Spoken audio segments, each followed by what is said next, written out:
Olá, seja bem-vindo a mais um episódio do Saúde Sem Complicação, o podcast da Revista Ampla das Unimedes do Paraná. O meu nome é Nétria Evans Bettoni e hoje estou aqui com o Dr. Paulo Ricardo Noceira, oftalmologista do Instituto de Oftalmologia de Curitiba, o IOC, para falar um pouquinho sobre catarata, uma doença que fica mais comum com o envelhecimento e pode levar à perda progressiva da visão.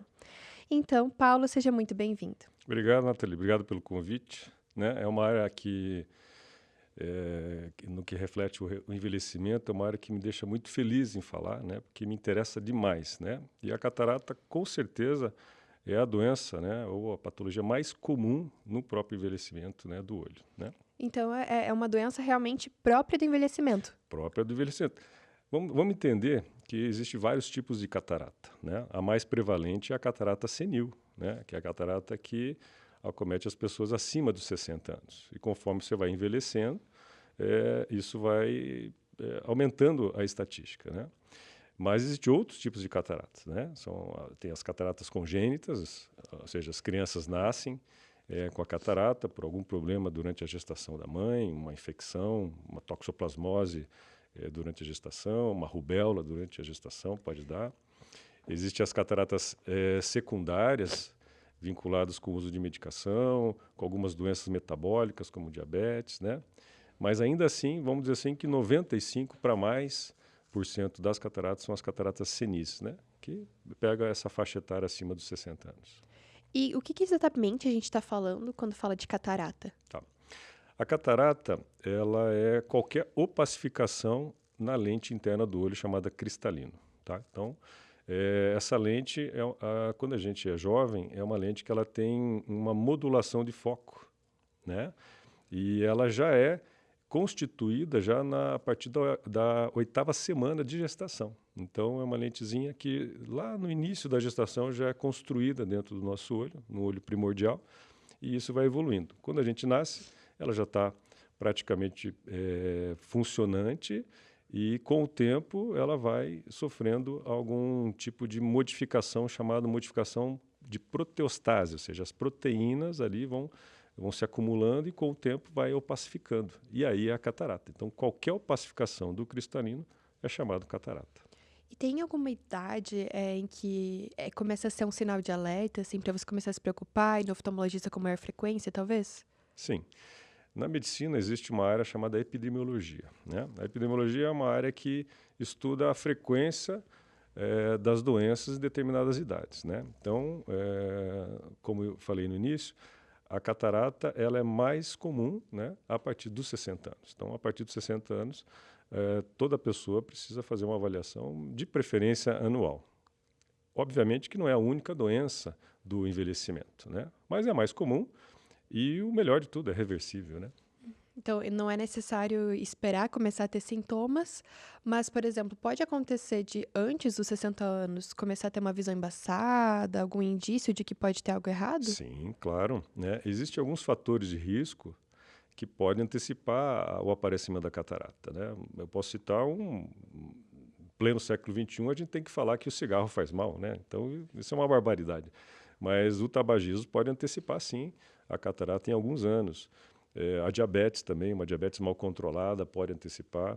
Pacientes que durante a vida usaram uma classe de medicação chamada corticosteroides, né, para tratar asma, bronquite, doenças autoimunes, né, o uso da cortisona, do corticosteroide, pode sim antecipar a catarata em muitos anos. Né? Por exemplo, ontem eu atendi uma paciente que ela foi tratada de linfoma, né, que é uma doença do sangue, e antes da quimioterapia, do tratamento de quimioterapia, é usado uma dosagem de corticoide alta para evitar os efeitos da quimioterapia. Né? E ela, com 32 anos, desenvolveu catarata, né? Chamada catarata corticogênica, né? Com 30 e poucos anos. Né? Então, realmente, ficar de olho ali especialmente, são grupos de risco, você falou da diabetes, medicamento com corticoides. E uma dúvida também é que as pessoas falam da exposição ao sol como um possível fator contribuinte. Isso é verdade? Sim. A radiação ultravioleta ela é uma radiação iônica, né, vinda do centro do Sol. Né? Então, ela atravessa praticamente metade do sistema solar e chega aqui até nós. Né? Porém, é uma radiação que como ela é muito pequenininha, ela vai causando alterações ali no DNA das células, né? E com o tempo tem um fator cumulativo. Então tem lá um contadorzinho dentro da nossa pele, dos nossos olhos, né, das áreas expostas, que estão falando, ó, 1 minuto hoje de radiação, amanhã mais 2 minutos, amanhã 15 e tal. E durante 6, 7, 8 décadas, isso vai ter um acúmulo ali, né, e vai levar ao aparecimento da catarata. Então, um dos fatores de risco é a exposição ao sol, principalmente nos horários de pico de radiação ultravioleta, né, que mais ou menos ocorre entre 10 e 4 horas 10 horas da manhã e 4 horas da tarde. E tem algo que, combinado com esses fatores, por exemplo, com o sol, com os medicamentos, que possa reduzir esse risco, que possa ser um fator meio que de equilíbrio? Claro, né? Como eu falei, então a diabetes não é um fator de risco direto, e sim o descontrole da diabetes é um fator de risco, né? Então, um paciente diabético bem controlado, ele entra na média da população geral, né? Então, vamos pensar que o olho ele não é dissociado do corpo, né? Então, nós temos nós temos que ter uma visão sistêmica do processo, né? Então, quando você fala em prevenção do envelhecimento dos olhos, a gente também pode falar em prevenção do organismo como um todo, né? Então, tudo que você fizer bem para o seu coração, tudo que você fizer bem para o seu cérebro, você está fazendo bem para os seus olhos, né? Porque não são dissociados, são, né, associados, né? Mas vamos entender que quando eu era pequena, minha avó falava assim: eu quero que vocês coloquem pelo menos 5 cores no prato, né? Então, eu acho que uma alimentação multicolorida é bem interessante, né? Então, você tem ali micronutrientes, algumas vitaminas, alguns pigmentos nesses micronutrientes que fazem realmente uma ação antioxidante, uma ação contra a ação da radiação ultravioleta. O tabagismo, como a gente falou, né? Ou seja, melhor nem começar, né? Mas se começou, pare, né? Nunca é tarde para parar, né? Exercício físico e o uso de óculos de sol em horários específicos aí É importante lembrar que o sol ele é nosso amigo e nosso inimigo, né? Então a gente tem que entender os horários que a gente pode se expor, porque é muito importante. A gente tem uma coisa chamada ciclo ritmo circadiano, né? Ou seja, é um ciclo que a gente tem durante o dia e a noite, aonde o olho ele é muito importante se expor ao sol para entender isso, né? Se você não faz isso, isso pode alterar todo o teu sono, alterar todo o teu mecanismo hormonal, a tua fome, inclusive, né? Então, é importante a gente, em horários específicos, vamos falar assim, antes das 10, depois das 4, nem usar óculos de sol, né? Mas nesse horário de exposição, com certeza usar, né? E quanto mais clarinho a pessoa quanto mais claro são os olhos, menos pigmento, menos proteção. Então, esses pacientes, né, de pele mais clara têm que ter um cuidado a mais aí, né? Não só em relação à catarata, mas em relação à retina, né? Porque assim como a pele tem pouca pigmentação, então se expõe ao sol e se queima facilmente, o fundo de olho também tem pouca pigmentação, né? E acaba também sofrendo as consequências dessa radiação iônica, chamada radiação ultravioleta. É algo que a gente acaba não falando tanto, né? O óculos de sol também como um fator de proteção De dos olhos. proteção, claro. Vamos entender que óculos de sol com filtro ultravioleta, né? Que não é todo óculos que tem uma lente escura que te protege, né? Porque você tem uma situação onde existe um espectro de luz, chamado espectro de luz visível, né? Que varia de 400 a 700 nanômetros, é uma medida física aí. Então, quando você coloca um óculos de sol sem o filtro ultravioleta, você está tendo uma impressão que está se protegendo, mas você está se protegendo da luz visível, né? Infelizmente, a luz ultravioleta ela é invisível, né? Então, é uma radiação iônica, né? Então, você não enxerga ela. Então, ela entra, penetra nos seus olhos. Se você tiver com óculos de sol sem o filtro ultravioleta, é até pior.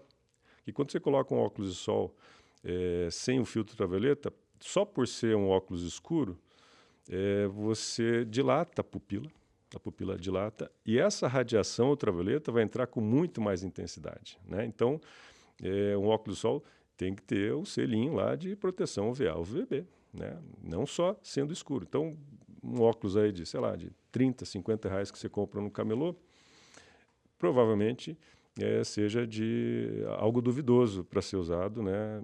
E por quê? Porque você acha que está se protegendo, mas não está, né? Perfeito, acho que um alerta muito importante é que pouca gente sabe também. É Muito isso aí. legal.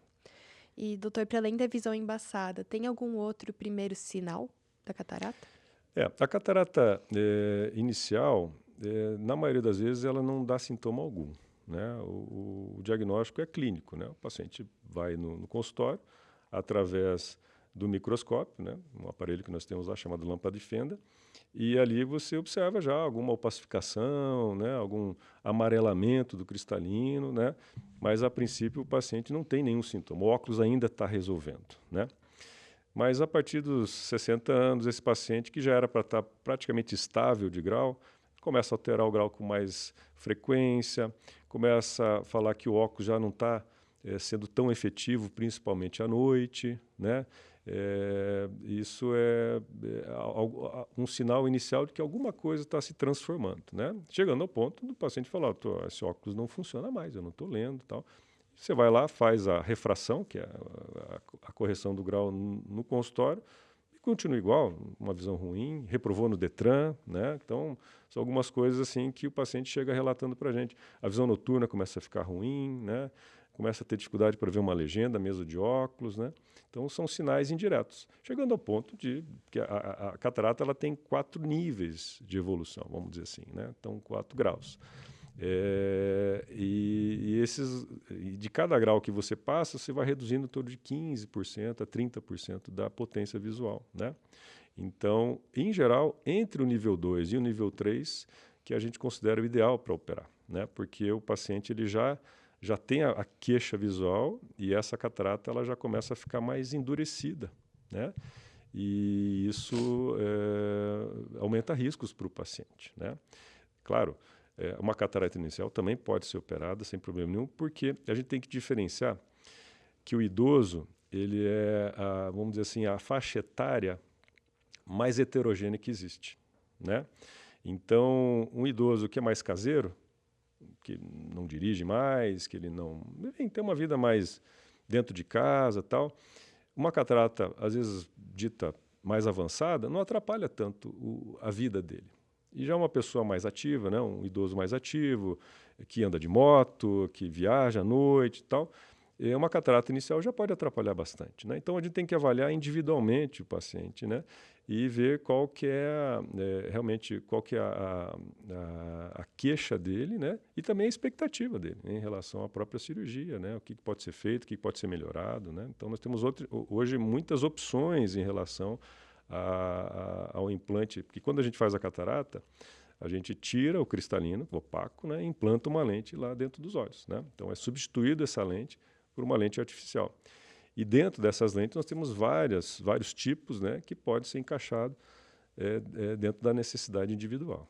Então, a cirurgia para essa troca de lente seria o principal tratamento para catarata? Sim, a cirurgia da catarata é o único tratamento, né? Não existe nenhum tratamento para catarata. Então, existe o que nós falamos sobre prevenção, né?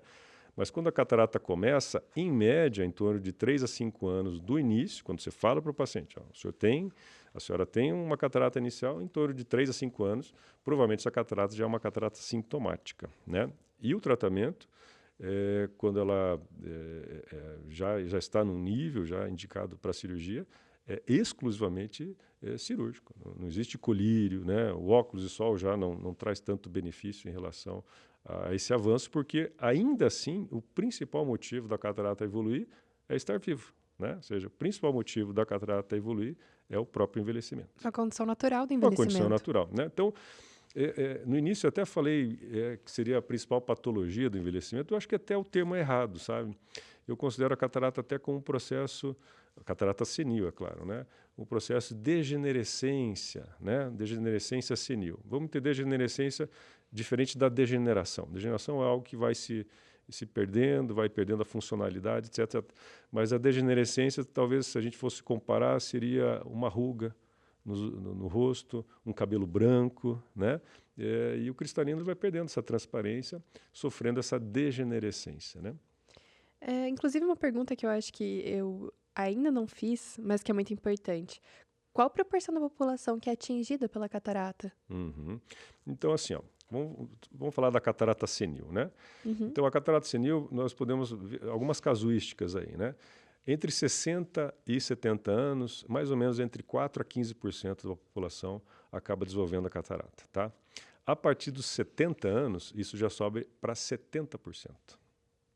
Caramba, Tá? então, uma mudança E drástica. aos 80 anos para frente, chega até 98%. Então, quem envelhecer provavelmente vai ter em algum momento, né? Que bom que Por- pode ter a chance de ter catarata, então, significa que está envelhecendo. Tá envelhecendo, com certeza, né? Mas a faixa etária que a gente opera lá no Instituto, vamos falar assim, 95% dos pacientes têm entre 65 e 75 anos. Essa é a faixa etária. E é importante lembrar que o idoso hoje, ele é diferente do idoso dos anos 80, dos anos 70. O idoso hoje ele está acontecendo, né? Ele está ligado na rede social, ele está ligado no digital, ele dirige, ele viaja, ele anda de moto, né? Então ele quer viver, né? E a visão faz parte dessa qualidade de envelhecimento, né? Porque a gente tem que entender que envelhecer não é apenas contar anos, né? Mas é contar a qualidade desses anos, né? Então, e a visão faz parte disso, né? A gente tem que entender que 90% das nossas informações do mundo, né, de percepção, são visuais, né? Então, no momento que você deixa de perder, né, no momento que você deixa de enxergar bem, né, e perde qualidade de visão, você perde qualidade de vida, né? Então, o idoso, ele tem maior risco de queda, ele tem maior desequilíbrio, ele, sei lá, eventualmente faz alguma cirurgia, ele quer ler para distrair, ele quer usar a rede social, não consegue ver com óculos, né? Então, é algo que a gente fica muito, mas muito feliz de poder oferecer tecnologia para o paciente, né? Porque a cirurgia hoje é uma cirurgia muito, através da tecnologia, a complexidade dela se tornou algo muito simples para o paciente, né? Porque é uma cirurgia que, em média, ela tem um tempo de 3 a 5 minutos, né, em mãos habilidosas aí, e onde você não tem ponto, o paciente sai sem curativo, a anestesia é uma anestesia local, com gel anestésico, com leve sedação, né, faz um olho primeiro, depois de alguns dias faz o segundo olho, né, então já no segundo olho o paciente já está bem recuperado do primeiro olho, já está fazendo suas atividades. Não digo totalmente, né, porque existem algumas restrições de esforço físico e tudo mais, mas a recuperação é muito rápida, né? Então, essa cirurgia de catarata ela evolui exatamente para o paciente idoso. Agora, é claro, toda uma gama de pacientes que fazem cirurgia de catarata acabaram ganhando também com essa tecnologia, né? E algo que também se fala sobre a cirurgia é que ela pode eliminar a necessidade do uso de óculos, às vezes, em pessoas que usam há décadas, né? Uhum. Isso é verdade?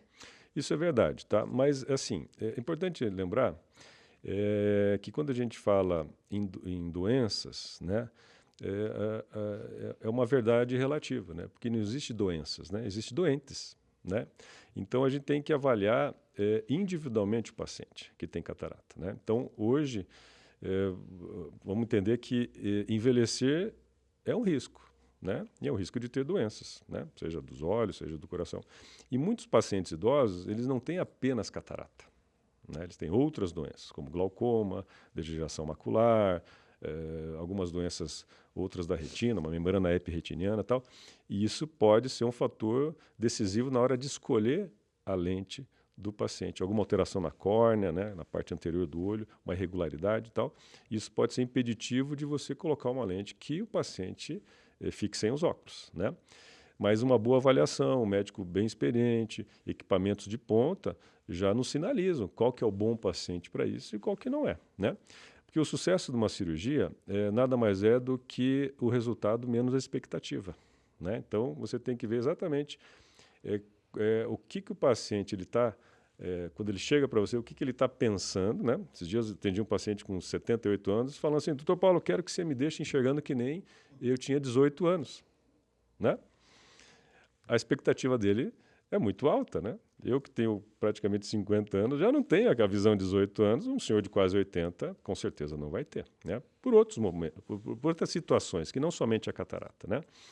Mas assim, nós temos, vamos pensar numa situação mais sintetizada aqui, né? Então, existem as lentes monofocais, né? Que são lentes que são colocadas no lugar da catarata, que elas corrigem a visão à distância, Então, o paciente vai continuar usando o óculos para perto. Então, uma visão monofocal, tá?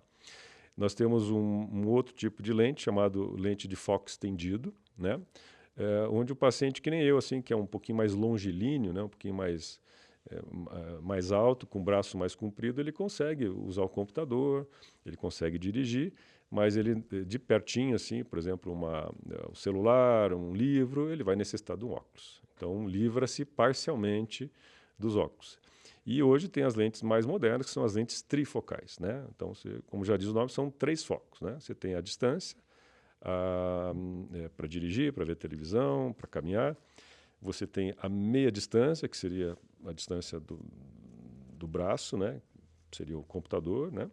E o pertinho, né? Que você tem ali para jogar um baralho, para você ler, para ver um celular, etc, etc. Tá? Então, basicamente, são essas aí. Claro, tem algumas observações. O paciente tem astigmatismo, aí você tem que colocar uma lente chamada lente tórica, que corrige isso também, etc, etc. Tá? Mas, como eu falei, é muito individual, né? Então, tem vários exames que vão definir no pré-operatório o paciente bom, né, para um determinado tipo de lente e também orientar o paciente sobre as expectativas que ele tem sobre o resultado, né? Também ali colocando uma lente pode acontecer daí da questão, seja astigmatismo ou o que for, também continuar evoluindo também. E ainda precisa do uso de óculos ou não. Em geral, quando você tem uma certa idade, o grau tende a estabilizar, tá? E o que faz esse paciente, por exemplo, com mais de 60 anos, alterar o grau, em geral, é o aumento da densidade dessa lente chamada cristalino, tá? Então, o paciente, depois dos 60 anos, não é para estar alterando o grau mais, tá? De uma forma natural, né? Então, quando você substitui esse cristalino e implanta uma lente lá, a tendência desse paciente, nos primeiros anos, é fazer um pequeno ajustezinho ali, cicatricial e da própria lente, mas depois aí, de alguns meses, esse grau tende a estabilizar para o resto da vida, tá? Só que é importante lembrar que não é somente o grau que altera a visão do paciente, né? Existe um processo do envelhecimento da própria retina. Então, mesmo que o paciente coloque uma lente trifocal, pode ser que com o envelhecimento ele necessite de um óculos de apoio, né? Porque não é que a lente envelheceu, a lente ela tem uma estabilidade molecular para 400 anos, então ela dura mais que o dono, né, da lente. Então, mas a retina, por exemplo, que é um fator de envelhecimento contínuo ali, ela vai perdendo sensibilidade de contraste, ela vai perdendo a potência e, eventualmente, um óculos de apoio pode ser necessário, né? Doutor, e a gente falou um pouquinho então dos impeditivos para colocar lentes específicas. Existe algum impeditivo para a cirurgia como um todo? Em geral, o fator principal de contraindicação à cirurgia é o fator clínico, né? Então, um paciente com risco cardiovascular muito alto, onde ele não pode suspender determinadas medicações que são necessárias, né, para que o paciente não tenha um sangramento maior, alguma coisa assim, tem que ser avaliado, né? Então, toda vez que você indica o paciente para a cirurgia de catarata, é feito uma avaliação que nós chamamos de risco cirúrgico, né? Onde vai ser avaliado por um clínico, em geral um cardiologista, né? E ele vai fazer todos os exames específicos de coagulograma, hemograma, eletrocardiograma, eventualmente alguns exames mais... Eu tenho muitos pacientes que a gente pede o risco cirúrgico e acabam adiando a cirurgia porque o cardiologista achou lá uma alteração cardíaca, né? Enfim, né? Então a gente tem que fazer uma cirurgia, porque a cirurgia de catarata é uma cirurgia eletiva, né? Ou seja, você pode escolher o momento de fazer, né? Não é um infarto agudo de miocárdio que você precisa... Que tem risco à vida, né? Risco à vida, imediato, né? É questão de minutos, né? A pessoa perde a vida. Então a catarata é algo eletivo. Então há como se esperar um pouco mais, né? Então um diabetes descompensado, né? Chega lá na cirurgia com 400 de glicemia, automaticamente é cancelada a cirurgia, né? Então é importante o paciente estar bem de saúde para poder fazer a cirurgia, né? Mas como eu falei, a cirurgia é uma cirurgia rápida, bastante segura, com microincisão, não tem sangue, não tem ponto, então ela é extremamente segura para essa faixa etária dos idosos. Mas, é claro, o clínico é imperativo, né? Ou seja, o cardiologista contraindicou, né? Mas a paciente mais velha que nós operamos lá no Instituto tinha 103 anos, né? Então, o fator idade não é tanto fator impeditivo, né? O fator clínico, sim, né? E quando a gente fala da catarata, pode ter diferença de um olho para o outro ou os dois vão sempre ter o mesmo grau assim da doença? Ok. Em geral, a catarata senil, ela tem uma temporalidade parecida. Ou seja, um olho tem ali, pode ter um pouquinho mais, um pouquinho menos, mas em geral eles andam juntos, né? Mas eventualmente, esse paciente, ele lá no passado, ele jogou bola e levou uma bolada naquele olho, né? Não desenvolveu a catarata imediatamente, mas depois de alguns anos acabou desenvolvendo uma catarata mais precoce naquele olho do que no outro, né? Isso é um exemplo, né, de uma catarata pós-trauma tardio, né? Mas nós temos outros casos, por exemplo, existem algumas doenças de inflamação intraocular chamada uveites, né, que pode acometer um olho, uma toxoplasmose, por exemplo, né, que é bastante comum aqui no sul do país, que é uma doença que a pessoa ela ingere cistos de um toxoplasma, de um protozoário chamado toxoplasma, que o hospedeiro intermediário é o gato, né? Mas não necessariamente você precisa ter o gato em casa, você pode ir num restaurante, comer uma salada que não foi bem lavada, né? E, eventualmente você ingere esses protozoários e eles vão lá no olho e causam uma inflamação e isso pode levar a uma catarata no olho apenas, né? E às vezes rápida, né? Pode acontecer sim, tá? Mas a catarata senil, em geral, elas são simétricas, ou seja, tem num olho, tem no outro. Também, até porque os dois olhos têm a mesma idade, né? É uma progressão meio similar, né? Meio similar, meio simétrica mesmo. E pode acontecer da catarata voltar depois da operação? Não. A catarata, ela é a opacificação do cristalino, né? Então, quando você faz a cirurgia, você substitui esse cristalino por uma lente, né? Então, essa lente intraocular, vamos entender que o cristalino, é opaco, que é a catarata, ele fica numa cápsula. Então, você faz uma abertura, chamada cápsula Rex, e ali você aspira todo o conteúdo do cristalino opaco, né? E nessa cápsula, nesse saco capsular, é implantada a lente, né?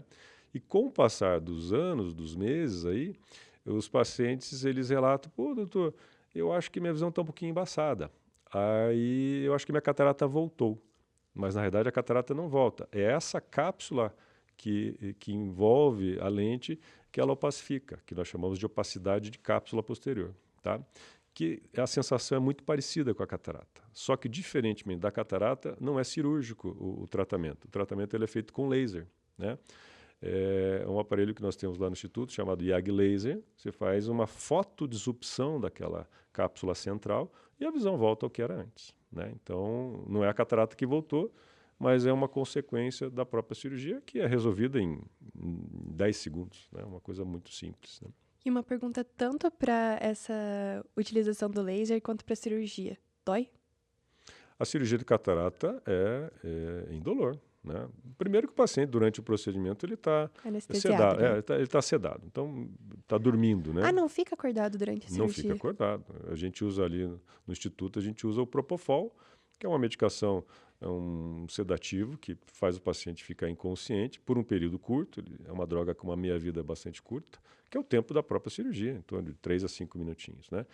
Mas tanto no intraoperatório, né, que o paciente está inconsciente, quanto no pós-operatório, tanto imediato quanto de médio e longo prazo, a cirurgia de catarata não é dolorida. O que É o uma paciente pode recuperação, né? sentir, eventualmente, é uma sensação de cisco no olho, uma sensação de sensibilidade no olho, mas dor, não. Agora, claro, vamos entender que nós estamos falando de uma cirurgia de catarata convencional, né? Então, vamos supor um paciente que sofreu um trauma automobilístico, onde todo o olho ali foi afetado, num trauma contuso, num trauma perfurante. Aí essa cirurgia já é uma cirurgia de alta complexidade e aí provavelmente esse paciente ele vai sentir dor. Mas aí não é a catarata do dia a dia, né? Não é a cirurgia convencional, da catarata senil, eletiva, como a gente estava comentando anteriormente. Doutor, então, para finalizar, tem alguma dúvida que a gente não comentou aqui que é comum você receber no consultório sobre a catarata? Ou uma mensagem que você gostaria de deixar para quem está ouvindo e desconfia que possa ter catarata? Ok. Então, assim, o que a gente tem que entender, né? Que o envelhecimento faz parte do processo, né? De estar vivo, né? E envelhecer vai ampliando a margem para ter doenças, né? Agora, claro, a gente tem que entender que envelhecer, a gente tem que envelhecer bem, né? Então, quando a gente envelhece, tanto as boas quanto as más escolhas, né, influenciam muito mais a nossa vida, né? Então, eu acho que no momento que a gente fala em medicina, antes de falar no tratamento, a gente tem que falar em prevenção, né? Então, a partir dos 40 anos, é sugerido que daí a gente já começa a curva do envelhecimento, né? Então, quando a gente chega nos 40 anos, em geral, a gente entra na segunda metade da vida, né? Nós vamos ter a terceira, né? Então, e essa segunda metade é a metade do envelhecimento, né? Então, eu acho que a partir dos 40 anos é importante fazer uma avaliação oftalmológica a cada ano e meio, aí, né? Despretensiosamente, né? Se você tem fatores familiares, genéticos, né? Como glaucoma, degeneração macular, algumas outras doenças aí, é importante ter mais atenção, né? Porque conforme você vai envelhecendo, essa chance estatística começa a aumentar cada vez mais, mas em especial a partir dos 60 anos, né? Então, pensando na catarata, a partir dos 60 anos é primordial fazer essa avaliação, né?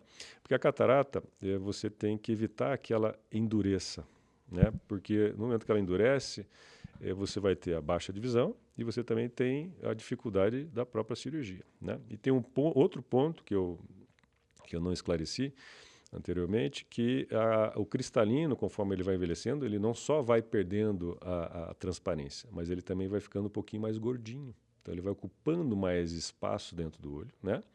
E isso pode diminuir a circulação do líquido dentro do olho, né? Então, alguns pacientes começam a ter um aumento da pressão intraocular, né?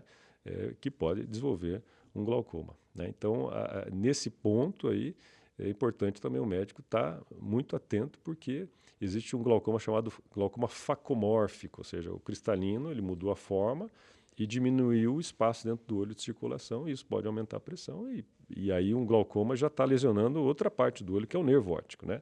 Que daí já entra para um outro caminho, que não é o escopo da nossa entrevista aqui. Mas até para esclarecer, só pegando o gancho rapidinho, quando aumenta essa pressão intraocular, depois que você faz a cirurgia, é algo reversível ou vai ter aumentado o risco de glaucoma essencialmente?